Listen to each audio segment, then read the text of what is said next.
She's an entrepreneur, an inventor, a crafter, a maker, and so much more. Coming up on this episode of We're No Damn Experts, we're talking with owner and founder Candice English of Farmer's Daughters Fibers.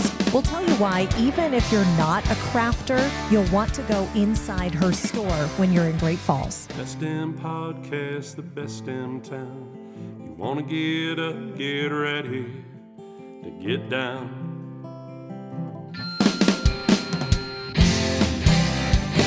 With its big wide sky and the wild river Thames, if you want to go, we can take you there to Great Falls, Montana. Welcome to the greatest damn town in Montana, Great Falls. I'm Rebecca Ingham. I'm Shannon Newth. And we're No Damn Experts. I am freaking giddy today about this episode because it is the first in what I hope to be an actual series of makers in our community. So people who are making products that you can buy and take home or even order online because you love our city so much. Yeah. That are made right here in Great Falls. And to kick it off, the inaugural event, a store that I loved so much. You do love this place. That I took a class just to learn how to use the products they sell so that I could just buy this stuff. Yeah. A woman who has more than just one talent. Candice English of the Farmer's Daughter Fibers. Welcome to our podcast studio. Yay. Thank you so much. I'm excited to be here. I'm so excited. Rebecca's excitement level is like, I'm not kidding. She gets excited about a lot of guests, but and then when I see it pop up on the calendar, I squeal like a little girl. So it was just so much fun. So first, tell us a bit about yourself. Like, Great Falls girl, where did you grow up? How long have you been here? What's life look like for you, beyond the store? Yeah. I was born in Great Falls, but lived on a ranch in between Cutbank and Browning. Okay. Oh, wow. Until I was in third grade. And then my mom and my sister and I moved to Whitefish. Ooh. Yep. And I had a very quintessential 90s childhood in Whitefish, Montana, which was very lovely. And then I finished high school in Missoula. So I'm kind of Montana gal all over the place. Yeah.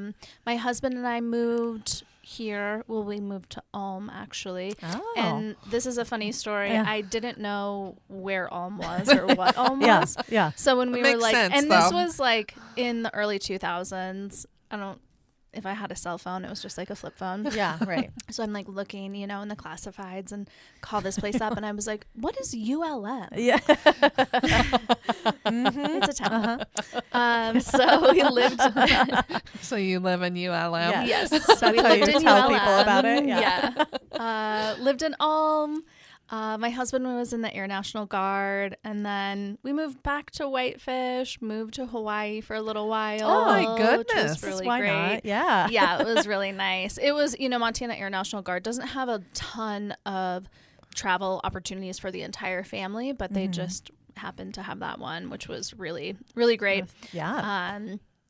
We have 2 kids. And so after we did our stint in Hawaii, we moved back to Whitefish and then landed in Great Falls in about, I think we were here in like 2011, 2012 is when we moved. You've gotten good at moving. Yeah. This is the longest I've stayed in one place my entire life in one house. Okay. So For, are you still in ULM? No, Or like I'm when not. you came back, did Great you go Falls back proper. to ULM? Great Okay. Falls proper. Okay. Yes. Yes. Yeah. So, folks, let me just clarify. Ulm is a beautiful community. Yeah. And you will end up there if you're going to head out to Yes. First People's Buffalo Yes. Jump.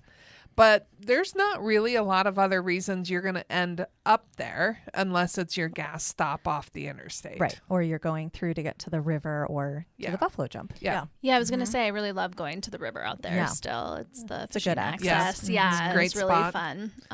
Nice little hike out there. So yeah, so then we were here. I was in early childhood education before I did Farmer's Daughter, and I loved that. I love the kids, but it is just an industry that's a little bit tough pay-wise. So then So you decided to take a huge risk so and start your own business. I decided to take a big risk and start my own business. Yeah. So what came first? So Candice with Farmer's Daughter Fiber makes yarn and then sells it. So we're going to talk about the yarn making process. I don't know how far down the chain you go. Yeah. Like, are you breeding sheep or goats? Are you starting at the source? Yeah. And then, I don't remember where I was going with this, but we're going to talk about those two components. Yeah. What came first? Yeah. So I started knitting when I was pregnant with my daughter. So 15 years ago. Okay. I was like 5 months pregnant and definitely like in a nesting phase. I was also, I grew up on a ranch. And so I think that like lends itself to just kind of being creative in a lot of different ways, maybe not traditionally. But I grew up just like huge imagination, always playing some sort of pretend something.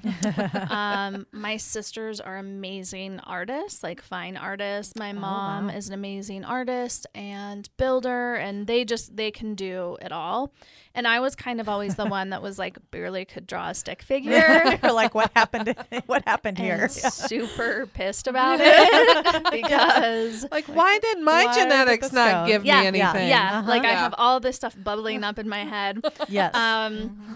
So I dabbled like in beadwork and some other things, but my I have to say too, my grandma was like a fiber artist phenom. Like she did everything. She did quilting, she did knitting, crochet, like glass art. I mean, just so many different things. So I just grew up around it.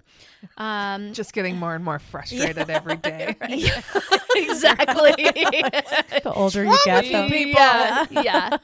I could do cross stitch. I can follow a pattern, it turns out. Well, that's good. I feel like I would have problems with that even. So, yeah. Yeah. So I learned how to knit. My friend Brooke taught me how to knit. I was like the first time that I was like, okay, here's like this creative stuff that's like bubbling in my brain, and I can actually like make something with it and use my hands to do something with it.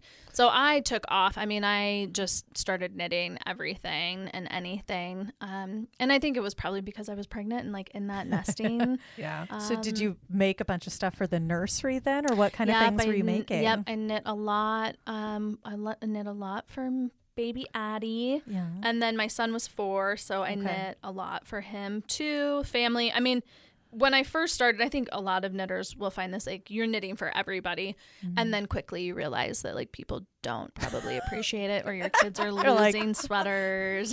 And it's like, okay, it works great now for presents you're for a like while. Very lucky if you get something from me. I am in the Selfish Knitter Club, and I do not care. Yeah. So knitted for like 10 years, really loved it.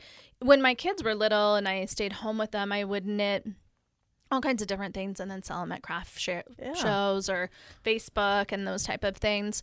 But that's not going to pay the bills as knitting for other people. It was enough to buy more yarn. Yeah. So, like support my addiction. When did you realize that because there are things that I like attempt to be creative at, but I've never at the level where I'm like, okay, I think I can sell this to somebody. Yeah. At what point did you start knitting, and then kind of what was that process and timeline from like you started to you're like, oh, I could sell this? Yeah. It was probably pretty quick.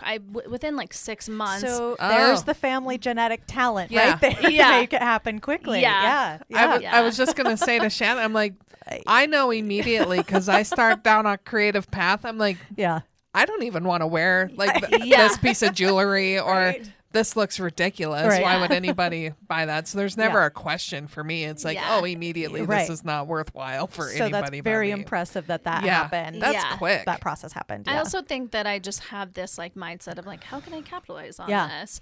And knitting and like I think any art, like, it just takes practice.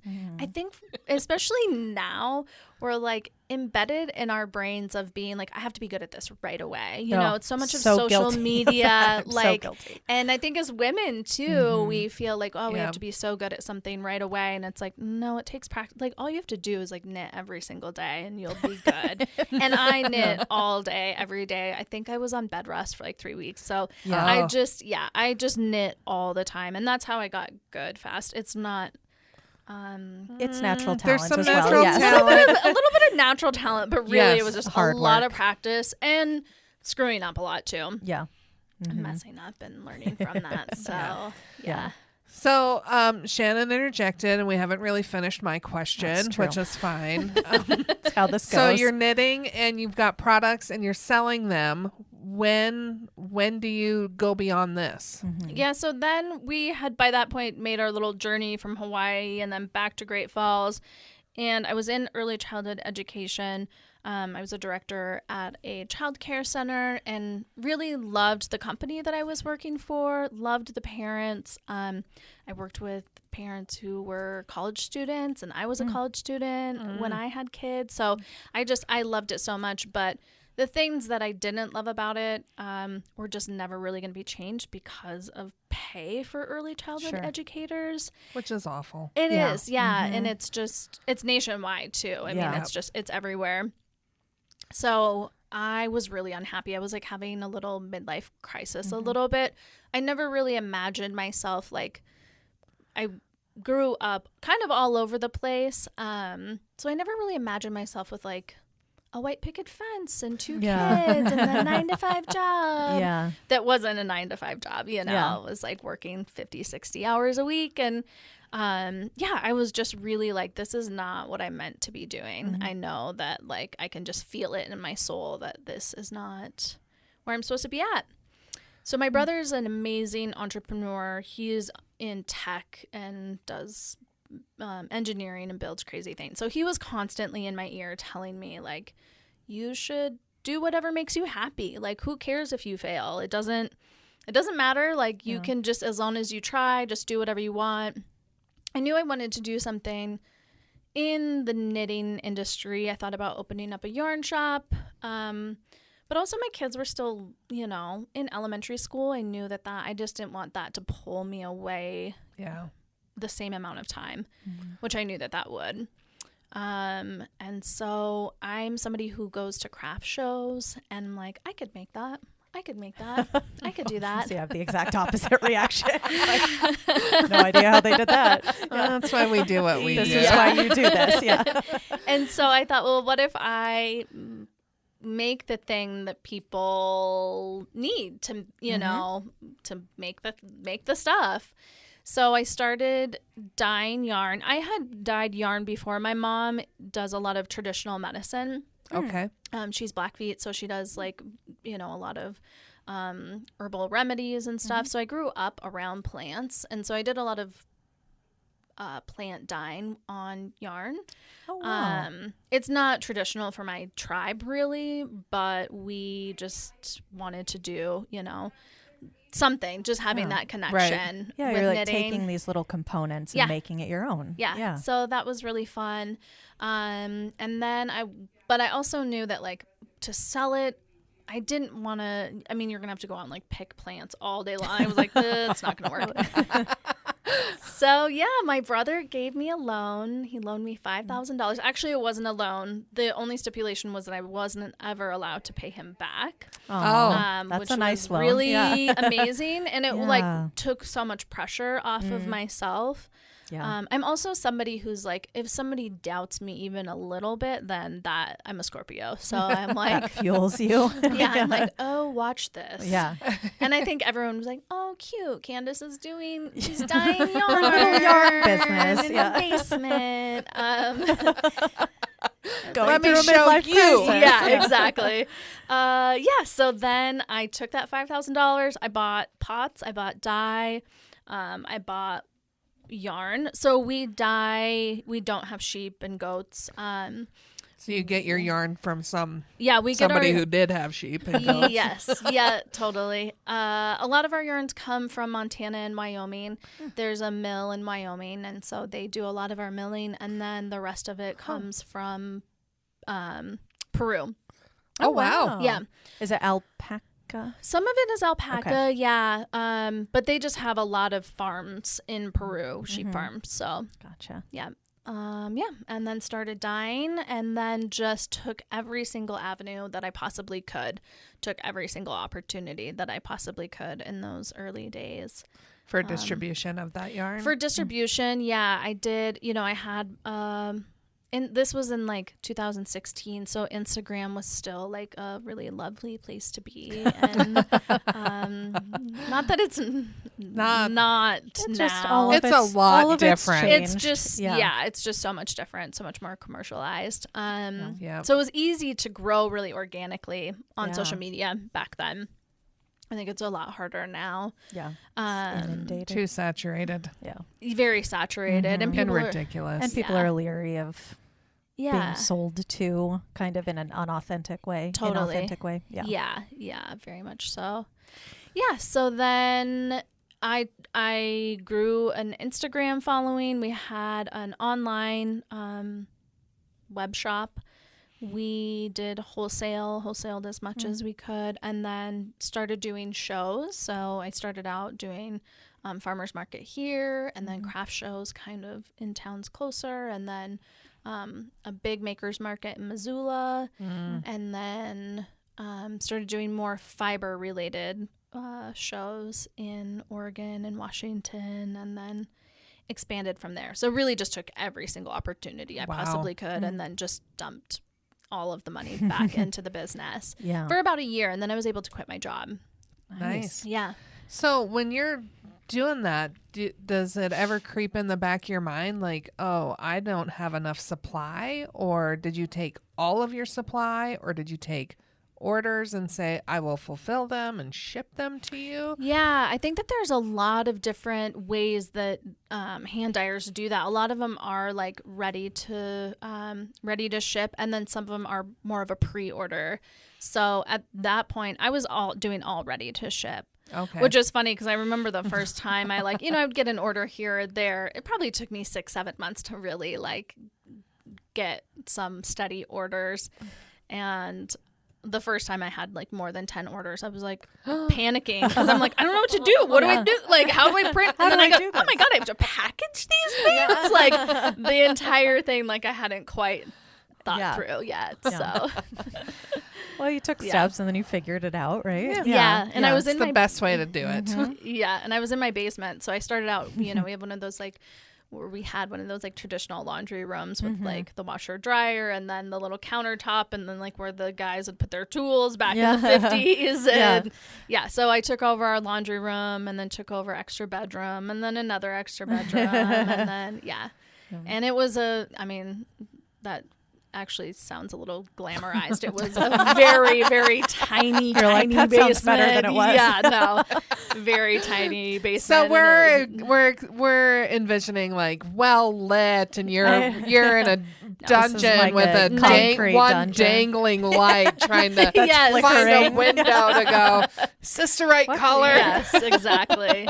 1940s basement. Yes. So Okay, so no glamour. Yeah. No glamour. That's how all good businesses start, right? Scary. I did no behind the scenes photos for years. Yeah, I was you're I don't want people to see I'm this. faking this. Nobody needs to know what's actually happening here. Totally. Yeah.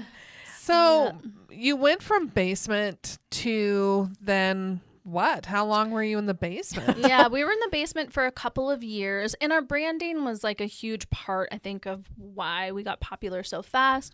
We definitely, I would go and visit friends in Portland and kind of in the Pacific Northwest, and they'd be like, oh yeah, this is my friend Candice, nice to meet you. Oh yeah, hey, nice to meet you. Oh, she's from Montana. Oh, you're from Montana?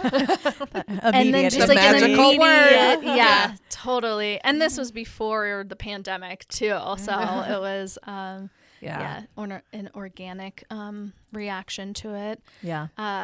So I knew that like picking up on our Montana roots and definitely showcasing that was going to be a big part of our branding. And it's very authentic to us too, obviously. But so then we grew really quickly. In 2018, it was kind of getting to the point of being like, I just need to either do kind of these small shop updates and reel back on everything else, or I need to bring on more people. And I also knew that nobody was going to care about my business as much as my husband was. So it took a while, but I was able to convince him to leave his career in the Air Force and come and dye yarn with me. Wow. Yeah. I would have loved to be a fly on the wall for those initial conversations, right? Yeah. Because I assume it was just a beautiful, loving moment where there was no disagreement. There was no bartering. It was just full of happiness and joy. And we've become this 100% now. on board. Yeah. I think that he saw me hustling really, really hard and saw the huge reward from it. I mean, there was nobody, and I'm telling you, nobody who thought that it was going to turn in, besides me, of course, that thought that it was going to turn into what it turned into. And so I think that he was surprised on how much, just how much we were turning over, and knew that I needed to, like, I wasn't, at that point, it was too much, and so we needed to do something different. I don't think he was totally happy in his career either, so it was kind of like, come to the light, see what we can do. This is a lifestyle that we can build together.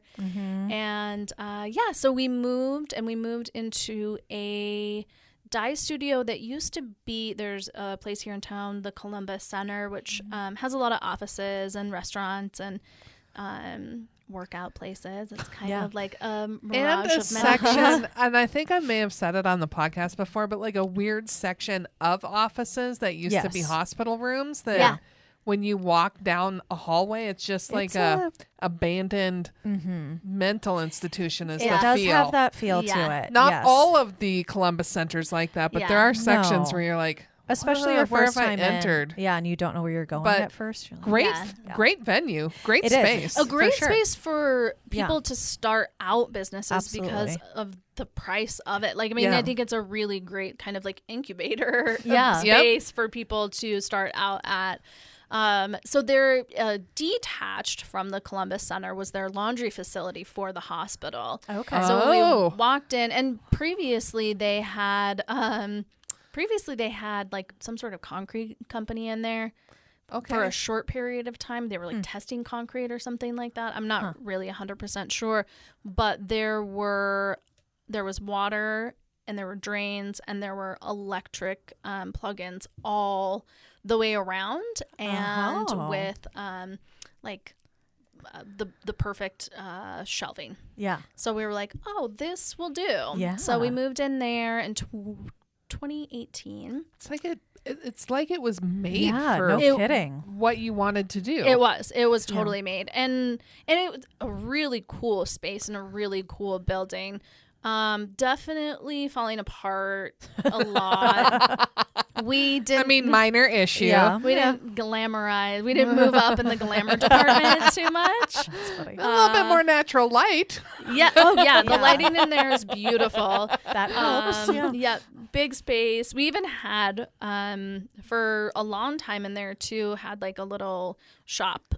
So we had our yarn for sale and our cute little couches. And it was, when we first moved in, it was great. It was really beautiful. So it was perfect. So my husband moved over, and then we hired a couple other people and just kept hiring.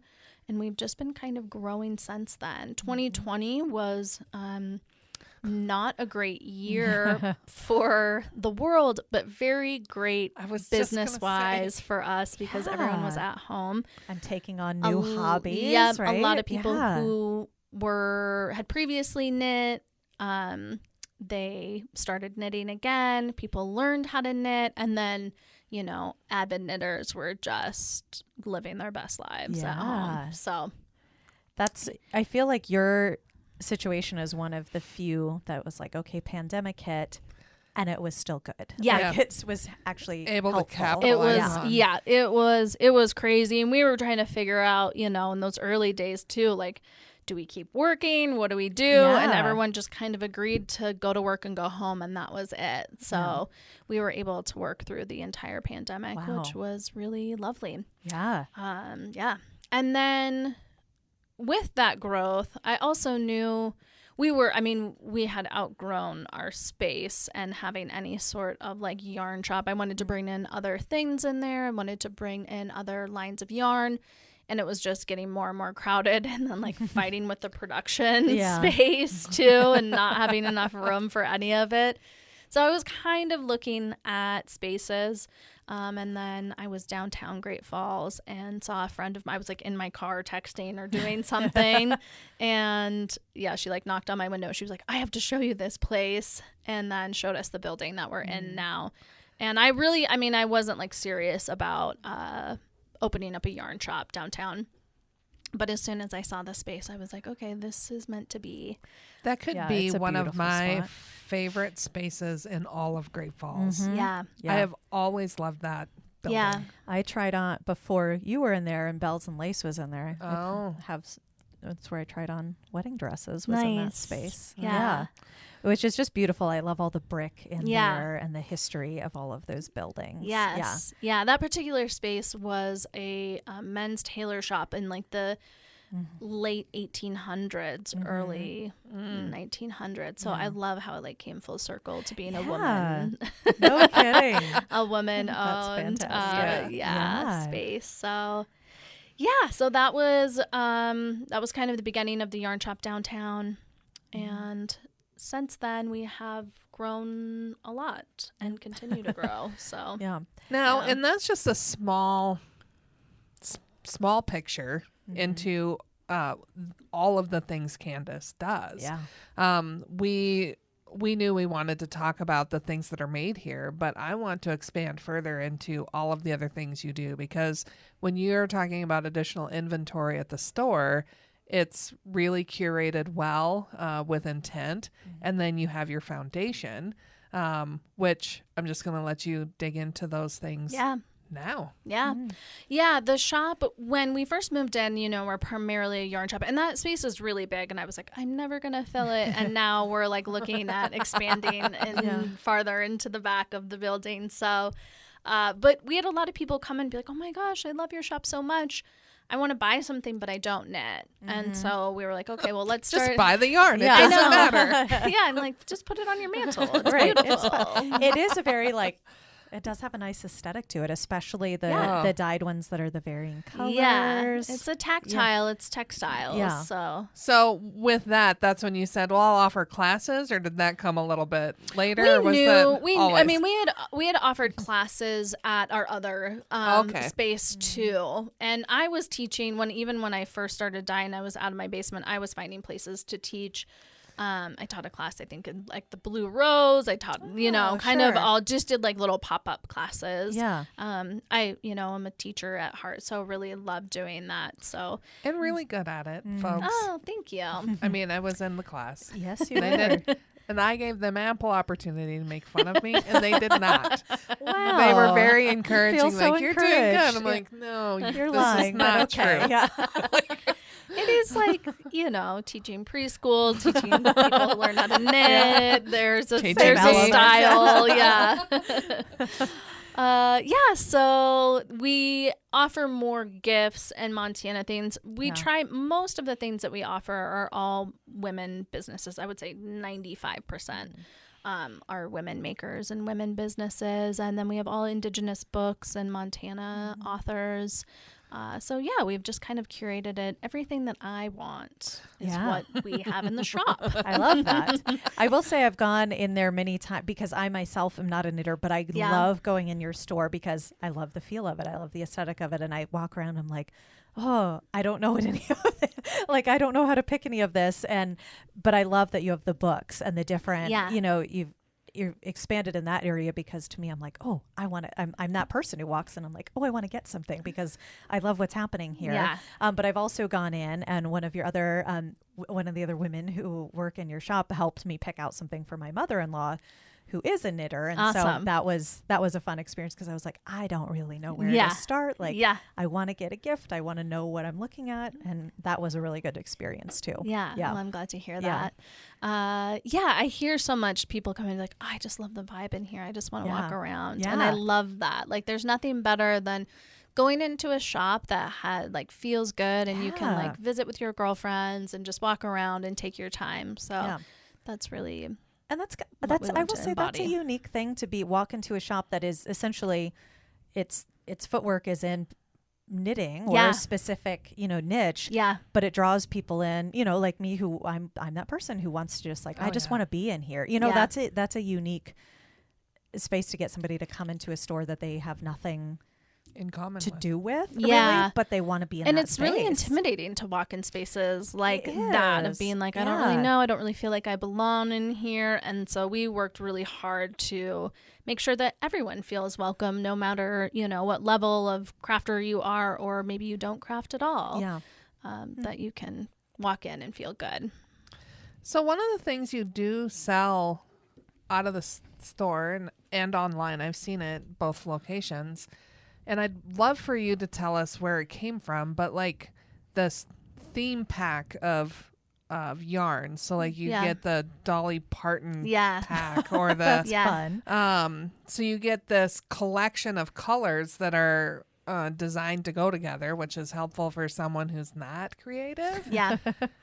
How long have you been doing that? Where was the inspiration for that? Is that something normal that happens? Because clearly I don't know anything about this industry. Well, a couple of things happen. And like one of the ways that we became really successful is that we collaborate with knitwear designers.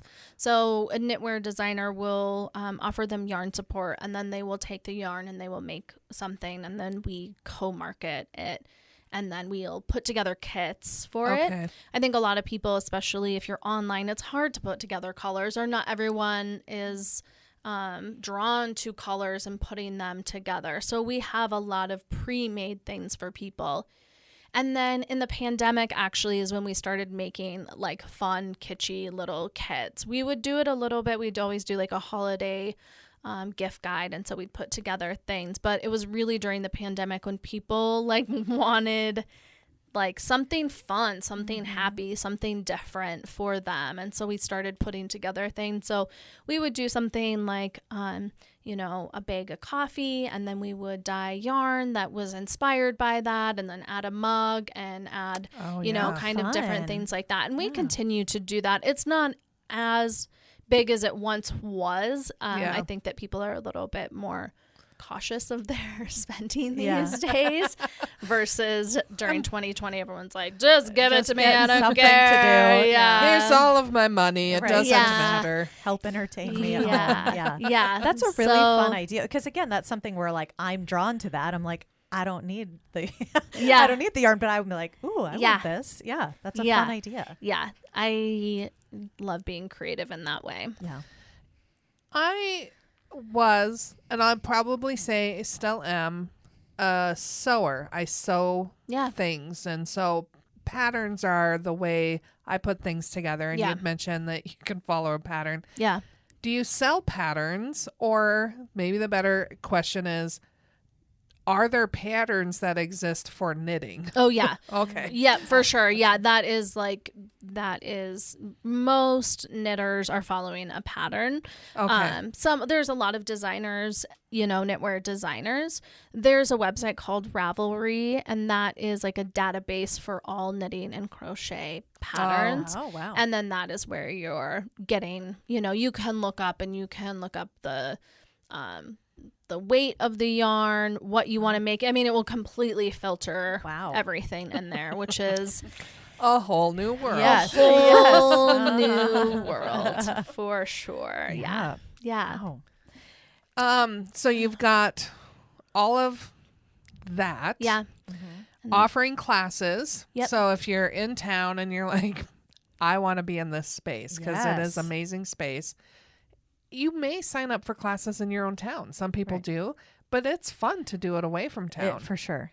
Yeah. Yeah. Because it's like a little I like that. Yeah. trip. It's part of the vacation experience. Now, one of the cooler things I see you tackling is these getaway weekends. The Big Sky. What's So what's the deal there? Yeah. Well, and we also like really knowing just our market, have marketed our yarn shop as a destination yarn shop. I compare knitting with golf a lot of the times, that if you're like an avid golfer and you're going to go on vacation, you're going to find the cool place to go. Because you want to check off like the list of all the different places. Yeah. And so we have people come in from all over the world, especially in the summertime and the warmer months. You know, well, people who are like, I made my husband drive 6 hours out of the way to come here. Wow. It's, I mean, we're very much sustained on that, which is great. And then I started doing retreats in 2018 and was doing them on the west side of the mountains, and then wanted to get closer to Great Falls. And so we're doing retreats out at ranches at Belt Creek. Great partner. Yeah. Yes, they're Beautiful, amazing. Beautiful spot, a really authentic place if you want like a higher end Montana experience, but you still want it to be very authentic. They do a really great job out there. They have an amazing chef out there, and so really great food. And then an easy short drive from Great Falls. Yeah. So not anything, you know, wild where you're having to drive 2 hours into the mountains. You know, it's an easy 30-minute drive. Yeah, you feel secluded, Yeah. but you're close to everything. Like you're not, something goes wrong or you run out of bread. Right. It's you not can like you're still go get You can that get with that, ease. Yeah, absolutely.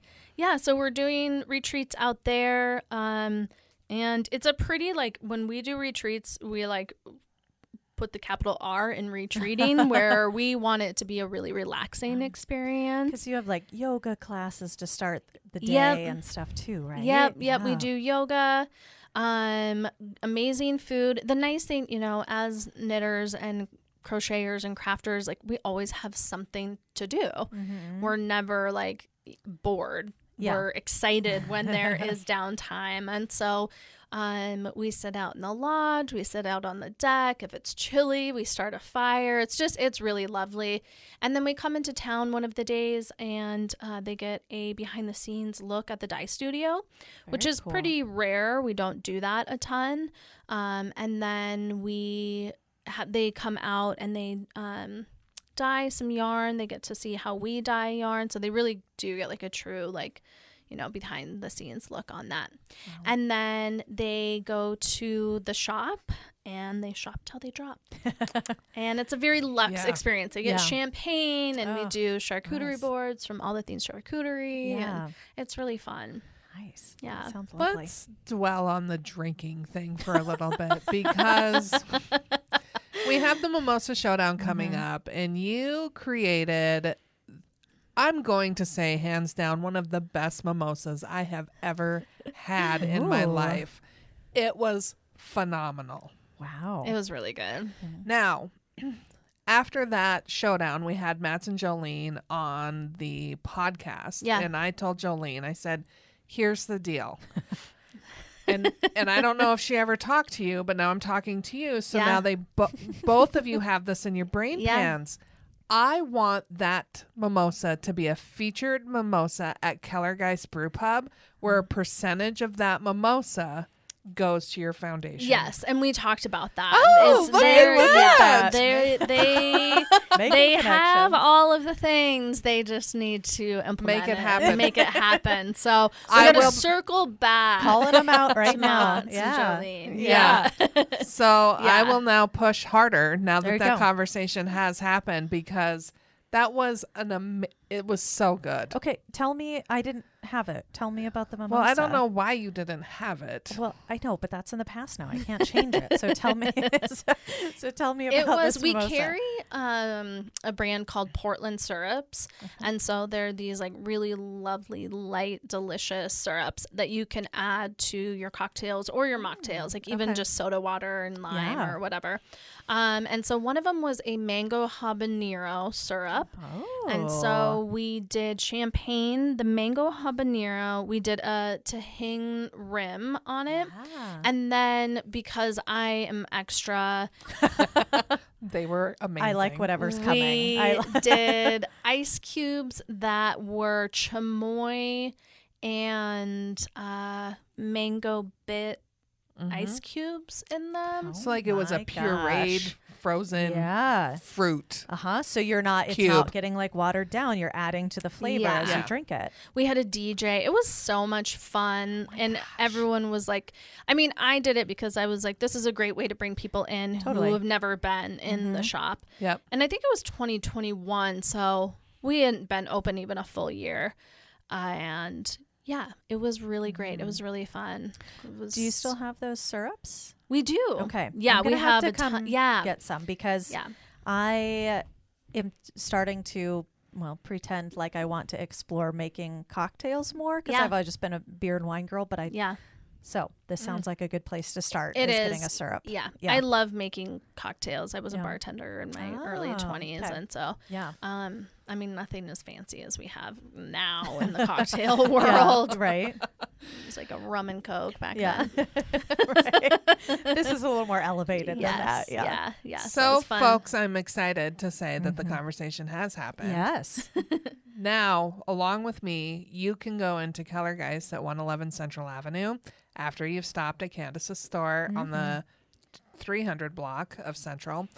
Go down there and say, hey, we want the Farmer's Daughter fiber Yeah. mimosa. Yes. Why aren't you making it? Yeah. You have everything you need. Yeah. Get the people Yes. demanding it. Yes, we do. That's It'll a be great a idea. nice- Is that? Do you push have strategy. a name for it, or is it going to be the Farmer's I think Daughter? we were going to call it the Sisters United Mimosa, maybe. That's our foundation. So is that a good segue? Yeah. Let's Yeah. talk Sisters about United. that, please. Yeah. It's nearly perfect. Yes. You just transition right in. Yeah. Okay, so Sisters United was something that I started in 2019. It originally stemmed from we had Ashley Heavy Runner who lived in Browning on the Blackfeet Reservation, and she went missing. And kind of at the same time, there was a hiker outside of Glacier in between West Glacier and East Glacier that had went missing. And like the search efforts for this missing hiker were massive. I mean, huge. And the response to Ashley going missing was almost nothing. So that just, was the ending of a very long build up throughout my life of just feeling like there was such a big injustice there and a lack of education. And so I just could not stop thinking about it. So I thought, well, I'm going to raise money for MMIP, which is Missing and Murdered Indigenous People. And this was right when that conversation was kind of first starting to happen. Yeah. We were just starting to hear about it and kind of the statistics around it. So my mom made 50 teas. I dyed 50 skeins of yarn. We put them together and then we sold them. And we sold out within like 10 minutes and made like $3,500. So it was like, okay, well, this can work. It was really hard to find somebody in Montana at that point that was doing anything around MMIW specifically, any organizations. So we donated it to our local YWCA, and they served 4 or 5 tribes in the surrounding area. So they serve a large population of Indigenous women. So we donated it to them, and then we just kept it going. So every month we would do like little kit, put something together. We had a lot of other people in the fiber arts industry donating bags, donating yarn, all of those things. And then by the end of 2019, the end of the summer, I really realized it was like, growing exponentially, and there was a lot of people who wanted to donate, but they needed it to be a 501c3. So we put in our paperwork for the 501c3, got help from a lawyer, just kind of put it all together, and we're able to create that. So we called it Sisters United, and we've done a lot of different things. I've spanned into, actually when we got the 501c3, we had another young girl go missing in the Billings area, Selena Not Afraid. And that got huge traction and huge, nationwide media coverage for that, which was really great. And they ended up finding her, and she was deceased, and it was really crazy because I just started out. I'm a yarn maker and I had just started out, and we have the state calling us, asking us if we can help. And it's like, if you're asking me, like, that just really says a lot. So we were able to donate hotel rooms for the searchers. We were able to help fund the dogs that they did for the searches. And we've done that for a couple of other missing people on the Blackfeet Reservation as well, and tried as much as we can. It's a little bit challenging in those ways just because that's not what I do. I'm not an expert in that, but we can provide the funding for it and kind of be a liaison. Really, our goal and our mindset around Sisters United, it's very grassroots. So I'm not in the nonprofit world. I don't necessarily want to be. I feel like there's too many hoops that I have to jump through and do all these things. And when I first started, I was like, okay, I'm really going to get into this. And quickly I realized, like, This is deep. Yeah, and I can just get the money where it needs to go. Right. Like, Just I don't take out need the you guys. middleman Like, here, I don't need any of this. Like, let me just put the money where it needs to be. Yeah. So we've donated $20,000 to the Great Falls Public School Foundation, and that serves the Indigenous Education Department all over the Great Falls Public Schools. So they do a lot of different things. They're very big on bringing culture back into the schools, not only for the Native students, but also all of the students as well, which I think is really important. We have a scholarship for Indigenous students. So I think that we're up to maybe $40,000 worth of college scholarships that we've given. That's amazing. Yeah. So it's been really awesome. We do all kinds of things. We bought a new door for the YWCA. Their security door was like very, very much in need of an upgrade. So we bought them a new door. We've done all kinds of small things. So we're just helping out. Huge I was like, I would not say small things. Yeah. I mean, maybe it feels small, but wow, what an impact you've had in a short amount of time. So it's been really great. And the knitting and fiber arts community is such a huge support in that. Every time we have a fundraiser or do anything, a lot of donors just giving, money to us to do what we think will be best for it. So it's been a really great addition to Farmer's Daughter, and it feels a really good way to give back. It was like, as soon as we became successful, I was like, okay, I know that this is what I'm supposed to be doing. Yeah, just felt like that was the next step. Yeah. That's amazing. Yeah. It is. Yeah. And that's neat that you can weave together those, you like what I did there? Those passions and just that kind of calling you felt to, I mean, that's got to feel reassuring at this point to be like, okay, you felt drawn to do this, and now look at what you've been able to accomplish, not just as a business, but community impact as well. Yeah. That's really absolutely. Neat. Yeah. It feels really good. And, just I shouldn't say easy way to give back to the community, but it's not that hard to do the right thing. Yeah. Like, it's not, it just, What is the next piece of the world you're going to tackle? Yeah. I mean, have I you need a nap? Yeah. Do you sit and think okay, how am I going to change the world next? Yeah. So we have an upcoming project that is going to be related to Farmer's Daughter, but is going to be more geared towards fly fishermen. Oh. And kind of get in on that. I don't have enough to really Ooh, share that's besides. a good enough Yeah, tease. I'm very intrigued and excited to hear. Yeah, so catering to our fly fishermen and people, come around the world to our area to fly fish the Missouri River. So kind of capitalize that. And I love doing the retreats. I'll continue to do the retreats. I would love, I like to say that I would love to have some sort of retreat center for ourselves. Yeah. I have such a dream in that area. And it is really just that, a retreat center. I have nothing of foundation after that. Yeah. But I've been in so many great spaces for trainings or continuing ed or those type of things that the importance of the actual space to achieving the end objective, whatever it is so essential. And you can't get that in some venues. Spaces. Yeah. I think I would be good at doing that. I just worry about what if my cleaner doesn't show up and I have to make beds? Right. Yeah. It's all those logistical things. I don't want to make beds. My I don't want to have to do the laundry and then make the bed and then do this. No, and I then can't even do my own laundry now, let alone somebody else's. Let me just add that when you get your retreat center, one of the coolest places I've ever been had the name of the company on their plates. Like they had their own plates. There we go. So please create cups and plates for your entire retreat center that say whatever, whether it be a Sisters United connection or Farmer's Daughter Fiber. Look, it's going to be amazing. Weave in the local pottery.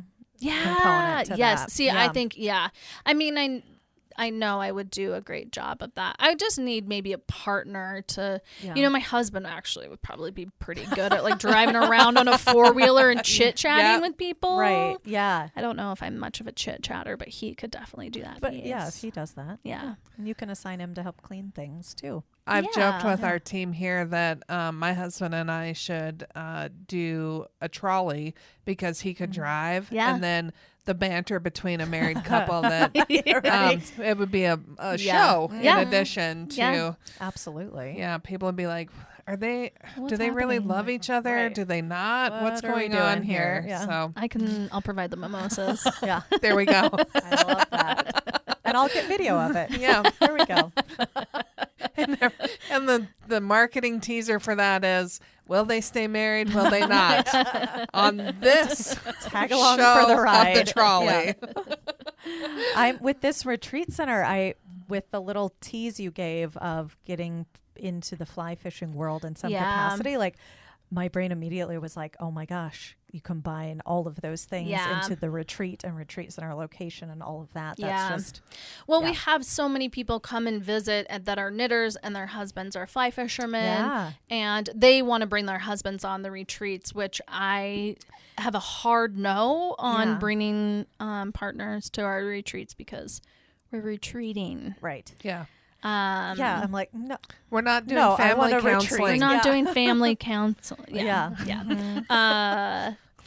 But I think that there is a space for that somewhere someday. That's neat. So we'll see. Cool. I don't know. I've been hustling for a long time. I have 2 high schoolers, and so I can't really.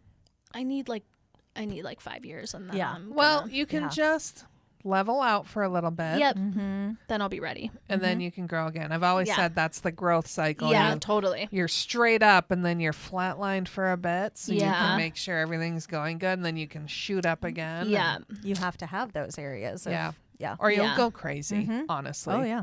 Very true. I know. And then I think about what are you gonna go live in the mountains and do? I would go insane. I don't even know what I would. It's I have to have something constantly. Yeah.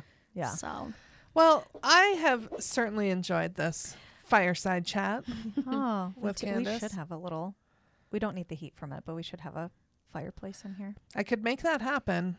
We're doing some remodeling in the house, and I mean, this is a huge space, so. Oh yeah. I have, before we wrap up, I have another question, if that's okay. How are you doing over there? I'm fine. Okay. I'm good. So I was just thinking about how there might be a lot of people who associate knitting or crocheting with their grandma. Sure. Right? Like Yeah. the kind of an older generation hobby or skill. Yeah. What kind of generation or people have you seen be interested over the years of, from your farmers market days to now in your shop and interest online? Kind of how have you seen that maybe evolve and change, especially during the pandemic? Yeah. Well, we definitely have our grandmas out there, which we love. Like, they are so important to have, absolutely. and our elders to, give us that guidance. Mm-hmm. But I would say most of our customers are between the ages, 28 and 55. Wow. Okay. So a lot of younger knitters, and even younger than that. I mean, we are a luxury yarn, and so the price point, I think, for early 20s is a little high.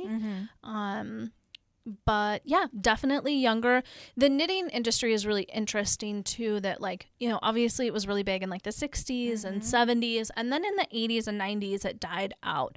And then in the early 2000s, somebody wrote a book, like a Stitch and Bitch book, and that got people, a lot of women, back into that. And then over the last 10, 15 years, I think in general, we've seen a huge craft resurgence.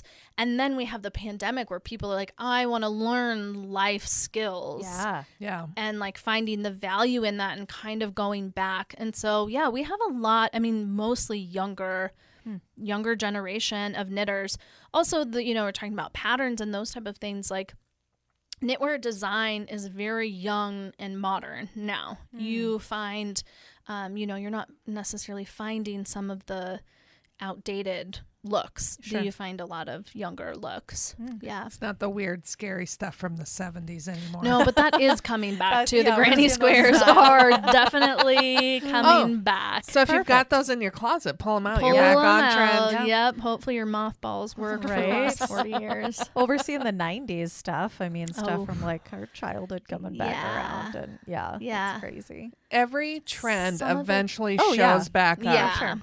Yeah, and it's never more disheartening than when you're 15 and your mom starts singing along to a song that you think is brand new, Yeah. and you're like, "What is happening?" Yeah. She goes, "Honey, I hate to break it to you, but nothing you're going to experience is new." Yeah. I'm like, I'm the first time ever hearing Yeah. this. Yeah. Yeah. Very true. Mm-hmm. So if you're not a knitter, or a crocheter, or anything to do with that space, I think we've clearly defined for you that it doesn't matter. Right. You need to make the Farmer's Daughter Fiber an experience you go and do in person when you're in Great Absolutely. Falls. Mm-hmm. It is, both of us, Shannon and I, agree. Yeah. I took a class. It is still funny. I'm still working on my, I'm calling it the washcloth. Okay. but- We're checking in on you Yeah, and there you making go. sure Oh. that you're keeping up on it. I'm telling you, there's a moment now where I'm like, it is so screwed up. I Yeah. cannot explain how bad it is. Oh my gosh. It's becoming bigger. Yeah, that's okay. Yeah. Not really. It all looks right. ridiculous, but I just keep going because my challenge is at the end when you have yeah. to turn back You're around. You're turning and the do the last edge. stitch Yeah. into 2 stitches. Yeah. Yeah. It is insane. And I know. So I'm like, I just keep practicing. And then my husband's like, I think you're doing this wrong. I'm like, I certainly am. I said, but I think I'm getting better at this end. He goes, it looks like a funnel. I'm like, because it is. That's what I Is meant it to the do. design element? Yep. Thank Yes. you. I have creative control. I know what I'm doing. Yes. So, I love it, and I'll just practice all the time, and it is my practice washcloth. And so my mom just keeps joking. She's like, "Are you done with that washcloth yet?" I'm like, "When you get it for Christmas, you'll know Yeah. I am Yes. done." Yeah. I said, and it's going to take a trip down to Candice's because I'm not quite sure when I am done What to Right. do with it? what's going to what happen, happens because now? I'm like, I've got needles, and Right. Do I just cut? Like, what? Yeah. how do I finish this? So when it happens, you'll be the first to know, and Perfect. you'll laugh a little. You'll like, oh yeah, you learned a lot on this one.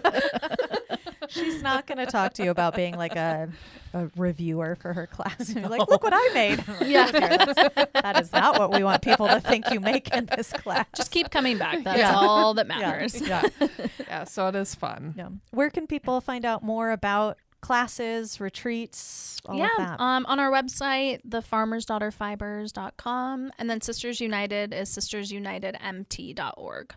Yeah. Perfect. And we'll link that in the show Instagram, notes as well. all the things. Great. So follow along. Get excited for your next trip to Great Falls because it's going to be epic. If you're going to be here for Western Art Week, here's a nice time. art option for you to engage on your own time. So in the fine city in downtown Great Falls is where you're going to find Candice, her crew, and all the cool things that she makes. So thank you again for being here. Thank you so much for having me.